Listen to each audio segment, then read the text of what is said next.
Good afternoon, everyone, and welcome back to EuroBioC 2020. We're about to start another day packed with a lot of interesting talks and workshops, so I'm really looking forward to it.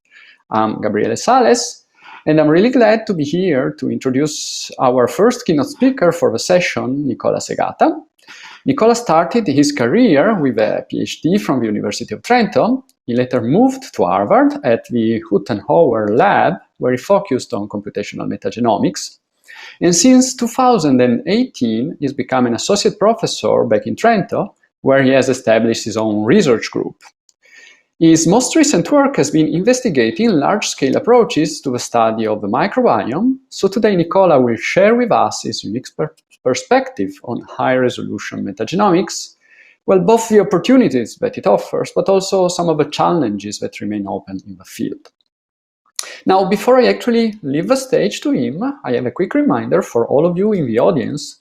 If you want to ask Nicola some questions, you can use the Q&A panel that you will find to the right-hand side of your screen. Over there, you will also notice the chat for the session and the raise your hand button. But please, if you want to make a question in the interest of time, do not use either of those and simply stick to the Q&A panel. That will make for a much quicker feedback. So thank you for that. And now, Nicola, the stage is all yours. Take it away. Thank you very much for the invitation to the organizers. I'm very happy to be presenting today. It would be better, of course, in person, but I'm still really honored to be able to be here.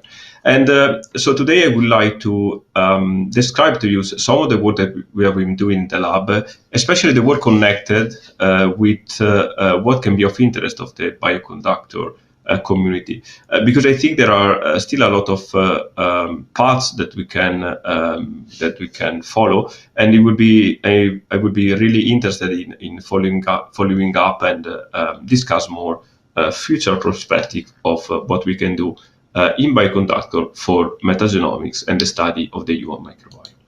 So let me start with a brief introduction about the human microbiome. And I usually started by saying that it's clear to most of the people now that when we study human health and of course human disease, we cannot only focus on ourselves, on our own cells, but we also have to, in many cases, also consider our microbial complement, as we can call it. So what is our microbial complement is the set of microbiomes, so not only the intestinal microbiome, what was called the intestinal flora with a bad word actually in the past, but also the other human microbiomes, the oral microbiome, the skin microbiome, the urogenital tract microbiome, for example.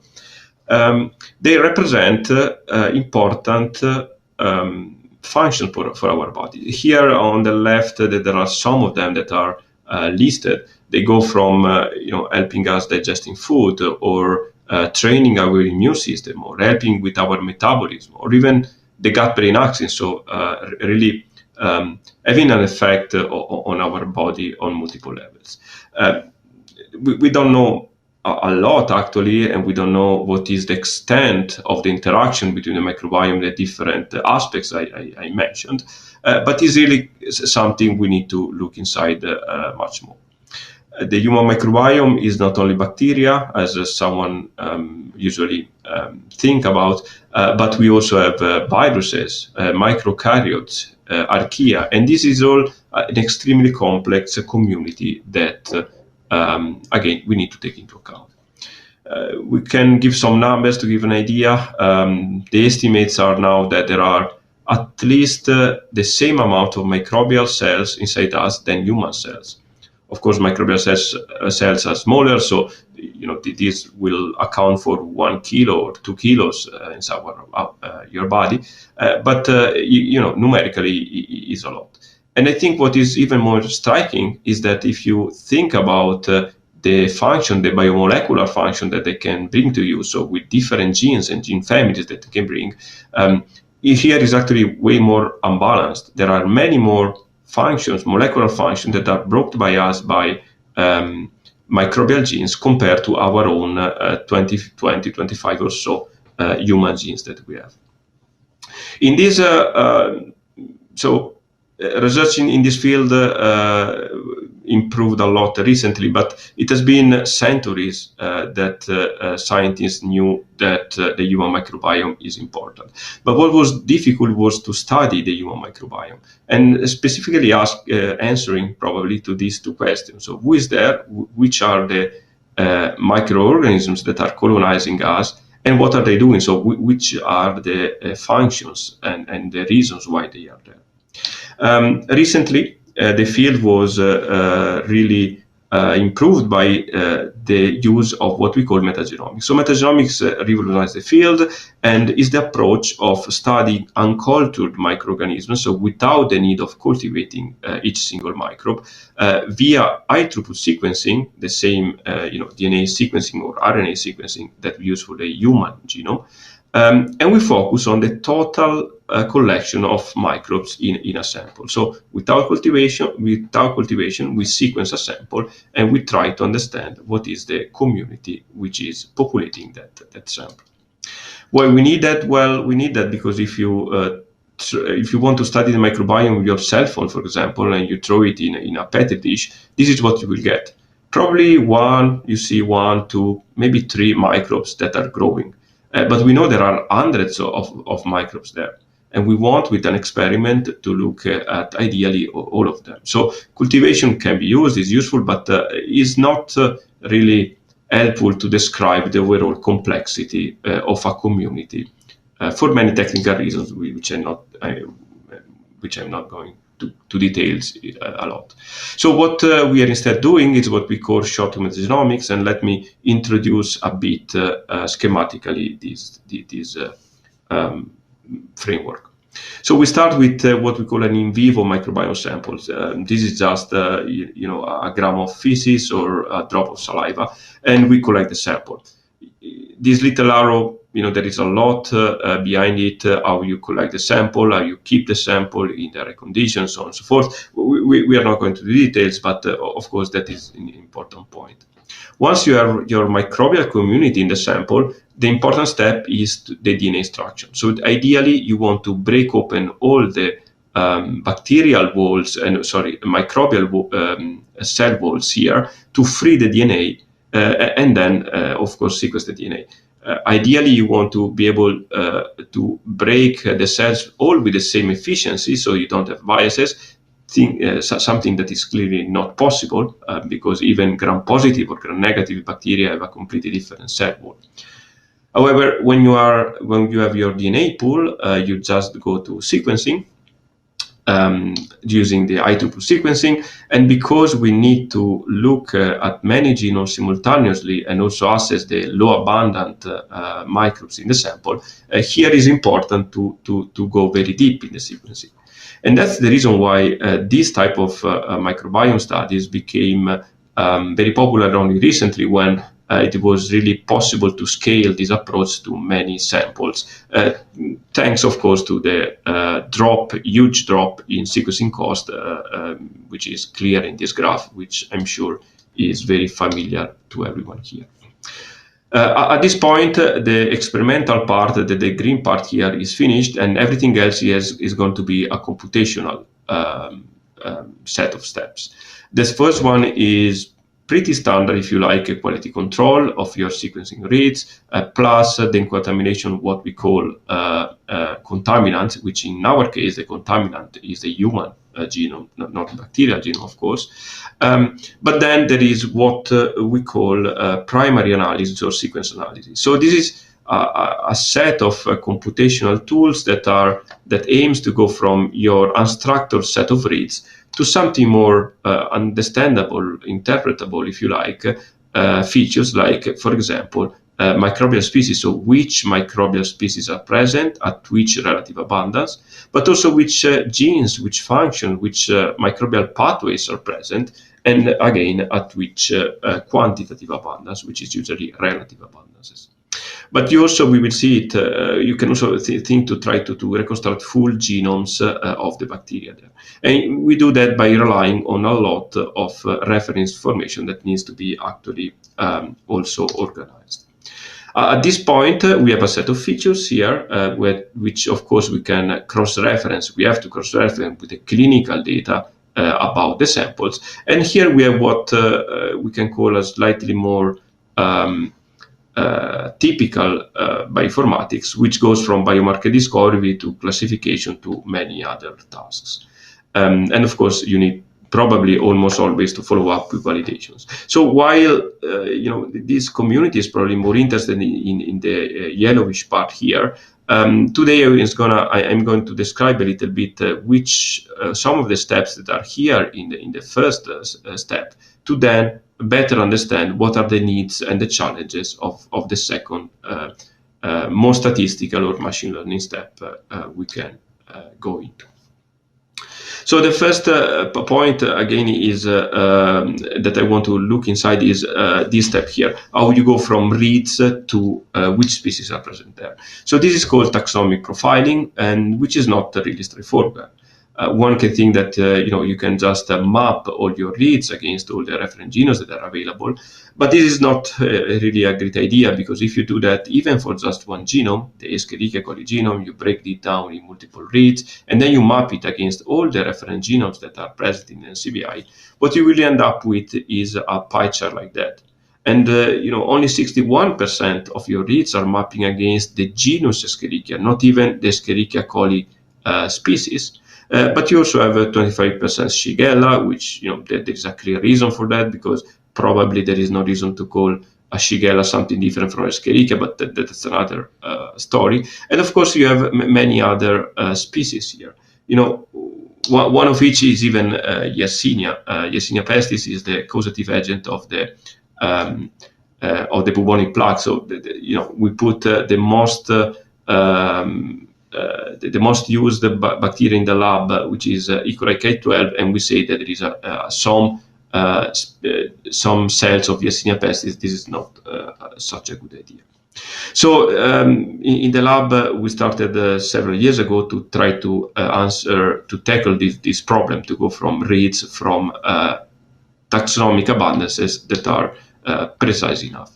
What we do, I'm going to describe it quite quickly, but in this chart, I'm reporting the phylogenetic tree, the taxonomy, basically. So each point here is a different bacterial genome, and the clade here can represent a species. So these may be Escherichia coli, and these are all strains or genomes of Escherichia coli that we have available.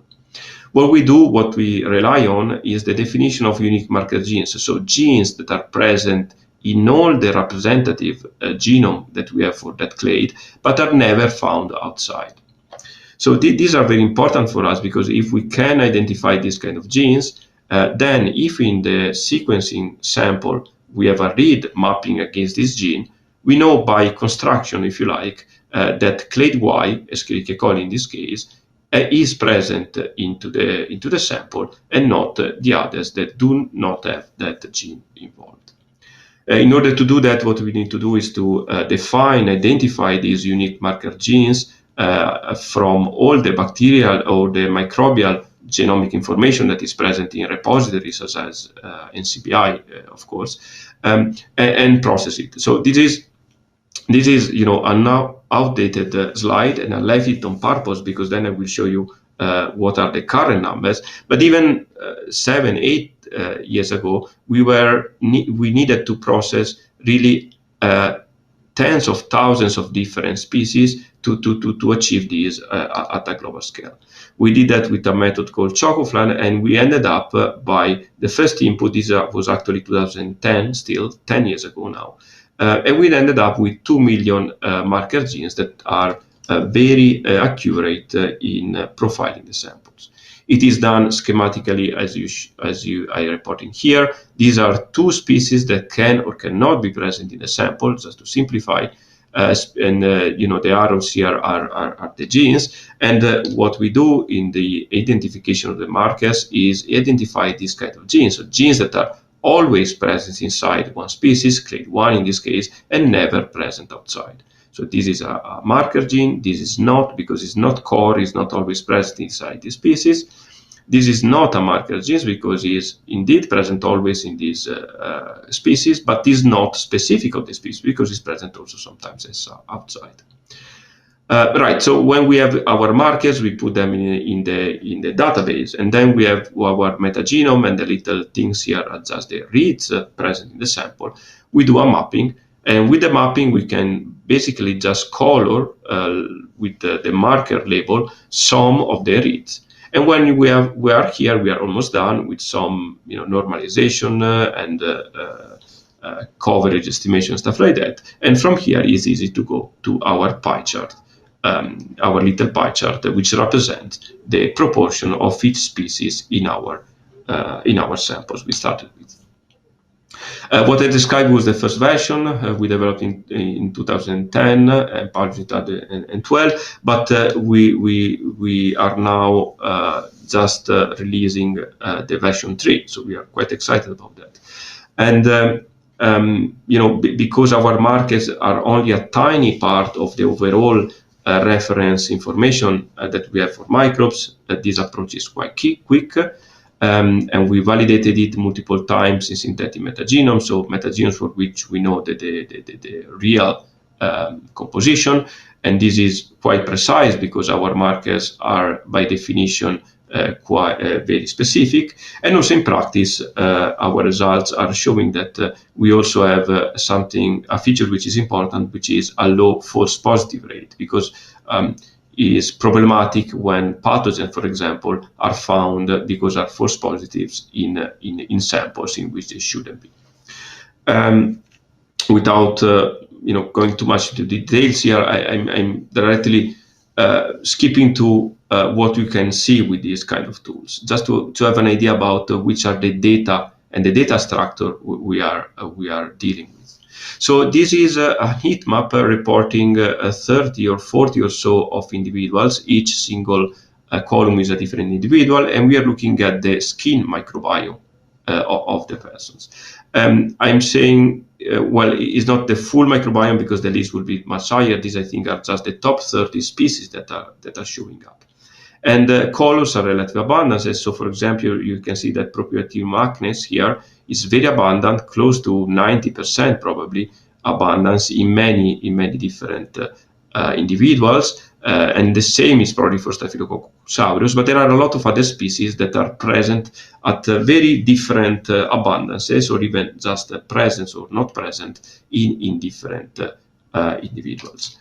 Importantly, we see not only bacteria, as I told you, but also microcaryotes. Malassezia is a fungus, is not a pathogen, is a normal, common member of our skin microbiome. And we also see viruses of humans, because in the sample we also have human DNA, so we also have human viruses if they are present, but also phages, so bacteriophages, so viruses of other actually bacteria. So we have a quite good representation of the overall community present in a sample. However, here in the title, you see is still 60% probably of the skin microbiome, because many species that are present there in the skin are still unknown. So these are species that nobody cultivated before, they don't have names, and only with some additional methods that I maybe will have a bit of time to introduce, we can have an idea about what is the diversity of the things that are not yet cataloged and described. All right, so I describe you one possible step of the blue part, going from the metagenomes to abundances, features, in this case microbial abundances, and I'm now giving you some examples on how you can use them. The first example is try to answer to the question on whether the microbiome, the gut microbiome, the intestinal microbiome, may have a role or may have a connection at least with colorectal cancer. There are multiple pathways that are involving microbes that are hypothesized to have a role there. They can go from a bacteria directly entering the human cells and releasing some kind of inflammation, which is then carcinogenic. We know there are bacteria which can generate specific toxins that are targeting the human DNA directly, and so may cause directly cancer. We also think and know that there are metabolites secreted by bacteria that may have a role in creating an environment which is then more favorable for cancer tumor beginning. But without even looking specifically into the pathways, we can just try to look at associations. And what we did here was to collect a sample, a cohort in Milan, and we do our analysis. And then here I'm reporting the heat map of only the biomarkers. So the species that are the most associated with either carcinoma or the controls. So far, so good. So there are some clear biomarkers, or rather clear biomarkers, if you like. But then we went into another cohort, a cohort collected in Turin, and what we ended up with was with a very small, very low, very partial overlapping of bacteria species here that are biomarkers. You will find only very few common features here. So this was not extremely surprising to us, if you like, because we know that the microbiome is really subject to lifestyle, to geography, to really a lot of differences that may explain this. And also there are batch effects, for example, in how you collect the samples and things like that. So what we did was to do a step back and say, why don't, instead of trying to analyze one data set at a time, or trying to understand what are the differences between the two populations, why don't we exploit the other populations that are available? And so we retrieved from literature other cohorts, all the other cohorts that were available at that time from the study of the microbiome with metagenomics and colorectal cancer, and we ended up with more data sets. And this is interesting because these data sets are representing many different countries. And when we look at these all together, we were very pleased to see that there were several biomarkers that were popping out to be consistently an indication of the carcinoma. These are, of course, treatment-naive carcinoma patients. So you see here, this is just a standardized mean difference with random effect models meta-analysis, and we see that there are a panel of at least 8 or 9 different bacteria that are really associated always, and in many cases significantly, even at the level of single data sets, with the carcinoma class. And not many actually enriched in the controls. So this is pointing out, together with the fact that most of these species are actually typical colonizers of the oral microbiome, to find several species that are really a good indication of this oncologic problem. We next asked whether it was possible to have a machine learning machine able to even diagnose, if you like, a very extreme scenario, the disease from the metagenome. And again, here we saw a lot of variability. The two cohorts we looked at, one had an AUC using just a simple random forest classifier in cross-validation of 86 and the other 66. So we cannot rely on a methodology like that if there is such large variability. When we looked at the other data sets, the picture was clearly not much better, with AUCs ranging from 63 to 92. That's not a great thing. When we did cross prediction, so training the classifier on one data set and applying on the other data set, you can really see that things are not getting much better. And the averages you see are pretty low here. What was actually very instead intriguing and interesting was when we did what we call the Li1 dataset out analysis. So the idea here is that for FANG, for example, is the first dataset, we train a classifier on all the other datasets and apply it on the left out dataset. This is very powerful potentially because we can really take into account the overall variability and the differences in the other codes. And this is nice because you can see that in all these validation, we obtain AUCs above 80 and consistently above, between 82 and 88, which is probably something that the clinicians may start to consider, at least for the future. This is the validation, and this is another study. I will go very quickly through it, but instead of looking at disease here, we are looking at the link between microbiome and cardiometabolic health, even in healthy population. This is motivated by the fact that even identical twins, they have a very different, potentially a very different response to food, for example. So the spike in sugar in the blood after a meal in these two twins is actually very different. And if we look at the microbiome, these twins, they don't have a microbiome that is more similar than the average population. So a lot of variability is there in the microbiome, and this may explain some of the variability we are seeing. So we conducted a very large study by checking the glucose response and the other responses to food in more than 1,000 individuals. And you can see that the glucose response are very variable. You can set the mean, but the average here doesn't mean anything. There is a huge variability. And when we try via metagenomics to understand that, we indeed found that the microbiome structure is associated quite strongly with both single foods collected by food frequency questionnaires, food groups, but also dietary patterns. So the amount of a plant-based diet, for example, present or not in the diet of individuals. We can link specific foods. For example, here is a large map of associations between specific species and foods, and you can see there is really two clusters that are kind of representing the species associated with healthy plant-based diet and non-healthy diets. The same thing is for cardiometabolic markers. I'm not going to details here, but you can really see huge differences between different set of microbes represented on the right. And this is summarized here, in which we have in each column here, we have different cardiometabolic markers or dietary patterns.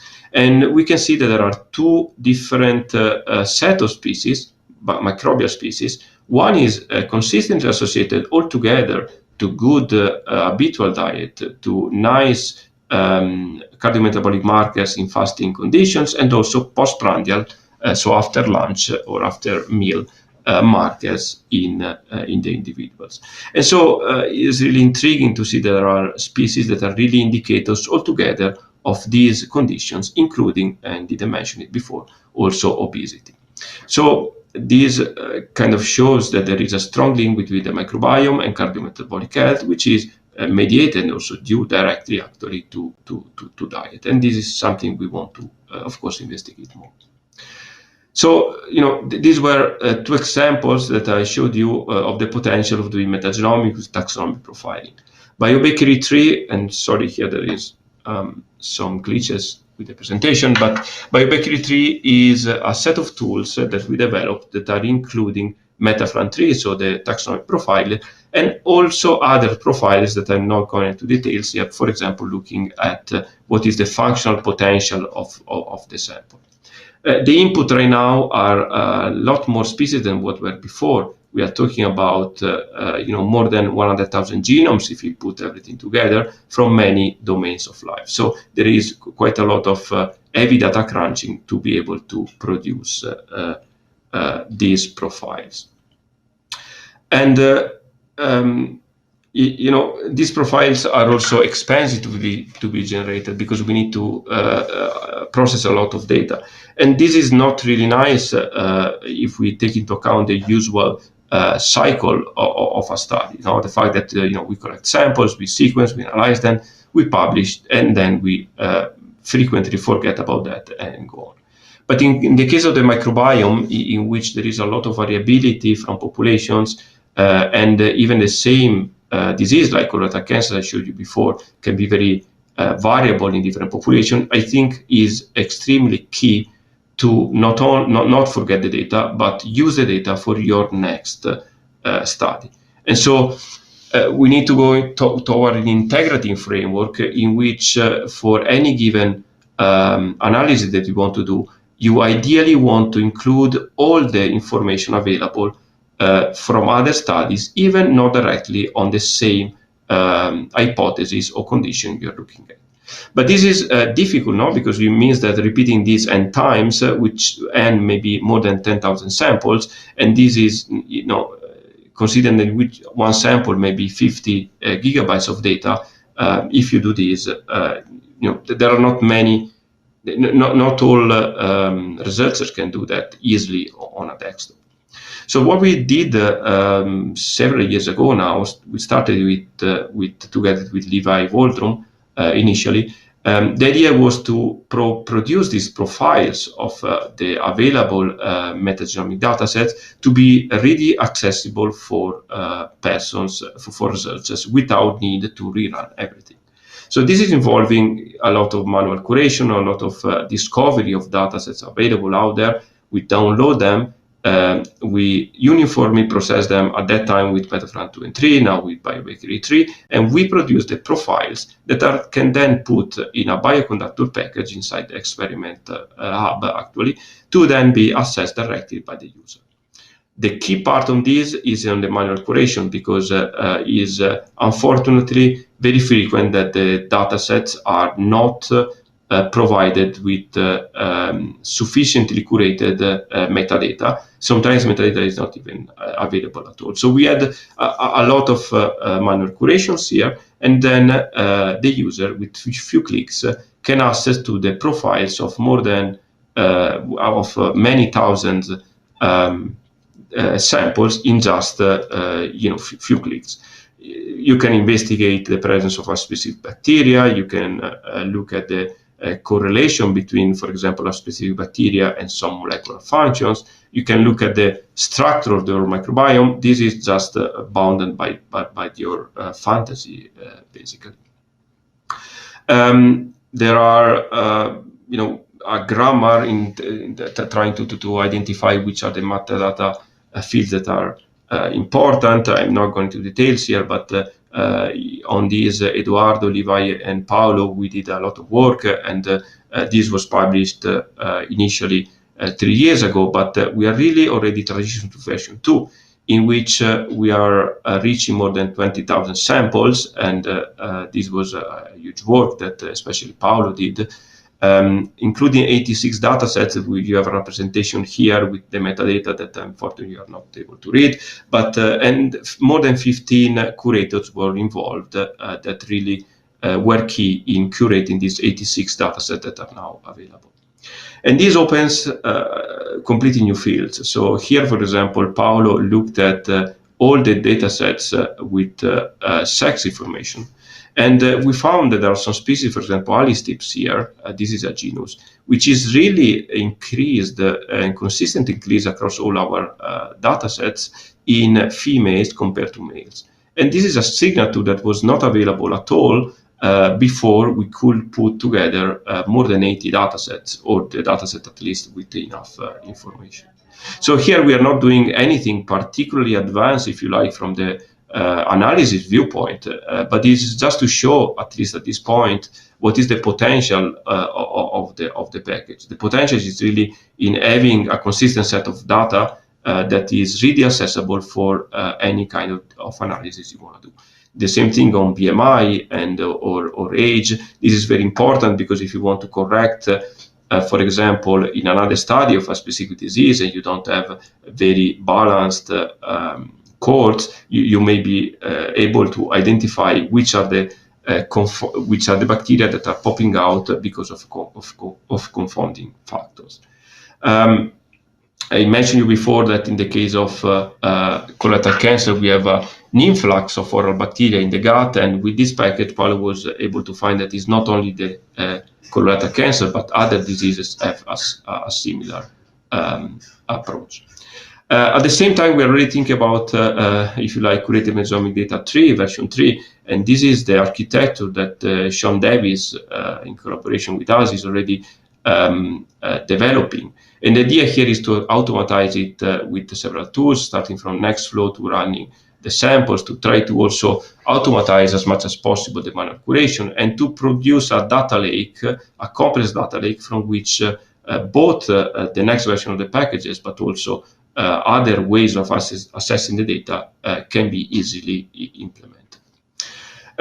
And I would like to finish also saying that although we have plans for creative metagenomic data 3, there are challenges, and we want to also discuss with the community about what we do for version 4, if you like. One point is that we know that the microbiome is unique, so so far we look at the species level, so which species are present, and this is variable. But if you look at which strains are present, so which different a genetic variant of a species is present, you will find that basically no pairs of people, no persons will share more than just maybe one or probably 0 strains that are highly similar. So if we look at the genetic level, our microbiome is completely unique. So we could include directly the genomes of these bacteria, and we have millions of genomes of bacteria right now, but we have no idea about how to do that. And it's not only that, I told you, we are discovering a lot of species. This was our contribution, this direction we published last year, in which we discovered more than 3,000 new species present in the human microbiome that have no names, and they have not been discovered or discussed so far. So it's currently unclear to us how we can include the results of the assembly-based profiling, so the approach of generating genomes inside a framework like that, inside Bioconductor. These are an overview of the methodology we developed to go into this direction. I'm not going to go there, but I would like to conclude with this slide, again, calling for your help in understanding how to move forward.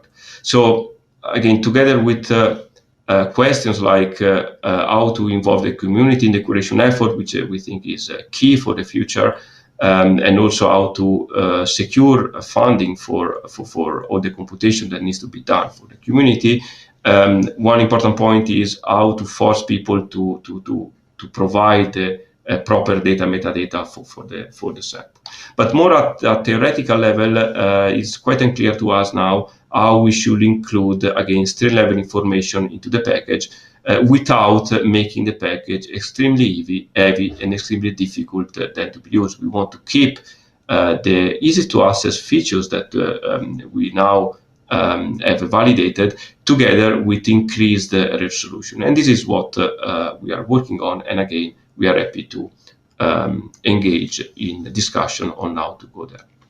And with this, sorry, I went a few seconds longer here, but I would just let me just thank all the people in my lab that contributed and actually generated all the results that I've been showing, but especially for the topics of today, Levi Waldrum, who introduced me actually to the Bioconductor community several years ago, and the other collaborators in these projects, especially Sean Davis and Vincent Carey, that are key part of the Bioconductor community, of course. And with this, I would like to thank you, of course, for the attention, and I'm happy to follow up with questions and discussion. Thank you. Thank you so much, Nicola, for this great overview of the work you have been doing. And since I see already quite a few questions queued up, I would just start to relay them to you. So the first one from Leo Leti.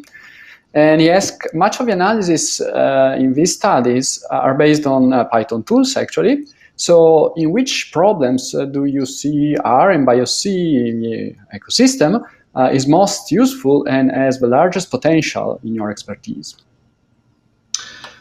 Hi, Leo. I think so. This is a great question. I think the point, we are using mostly Python for the first step because the first step is the heavy step of data crunching based on the reads. Our Python tools are usually wrappers of other tools actually written directly in C. And probably for these tools could actually also be wrapped around R, is not a big difference. But maybe Python is still a bit more convenient for for that kind of analysis. But once we have the features, so once we generated the features, the abundances, the numbers, and the associated metadata, that is where we had to move to R. And so most of the analyses are done in R at that point. So I really see a natural, transition from at the data level when the quantitative data is produced to go into R. Python and R, we think they should really be interacting here at multiple levels, because the input of the data lake that I showed you before can be either Python or R, it doesn't really matter. But even the output, if you like, because an output of the data lake is going to be the Biconductor package. But through APIs, we can export, we can access to them, to the same data lake with any kind of tools or programming languages and so on and so forth. So I think it's an ecosystem here of tools, and R and Biconductor are clearly key in some of them. For the others, I think there is at the same time multiple choices that one can take. Okay, and then Christophe Vandera is asking, how do you validate the identification of new species? That's a very good point. So I think the question is referring to the fact when we say we discover new species. One important point for us is to find almost the same genome in completely unrelated samples.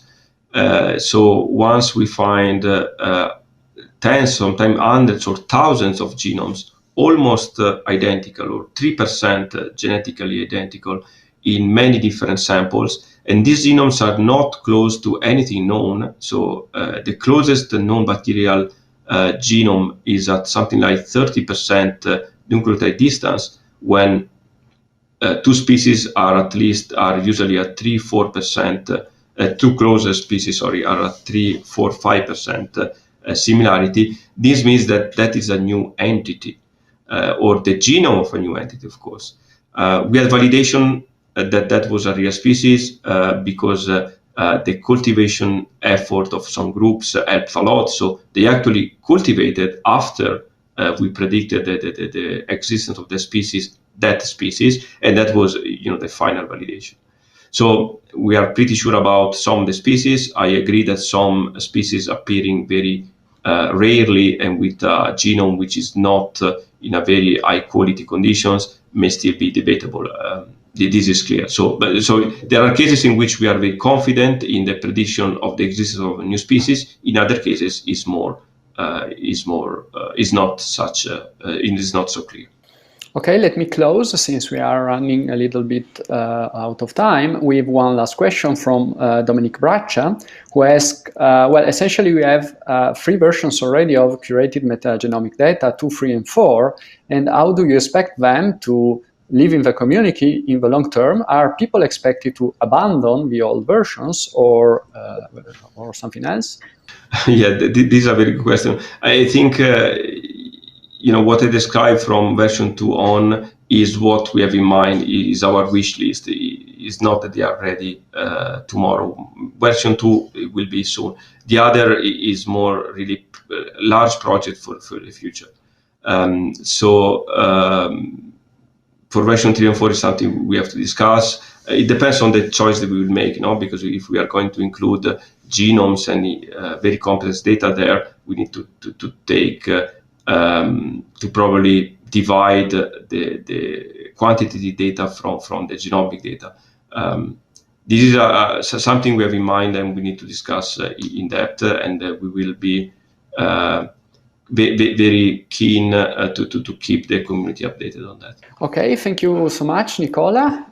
We are at the end of this session, so I will remind the audience that Nicola will be available in the lounge at one of the tables. So if you want to follow up with him, you can reach him there.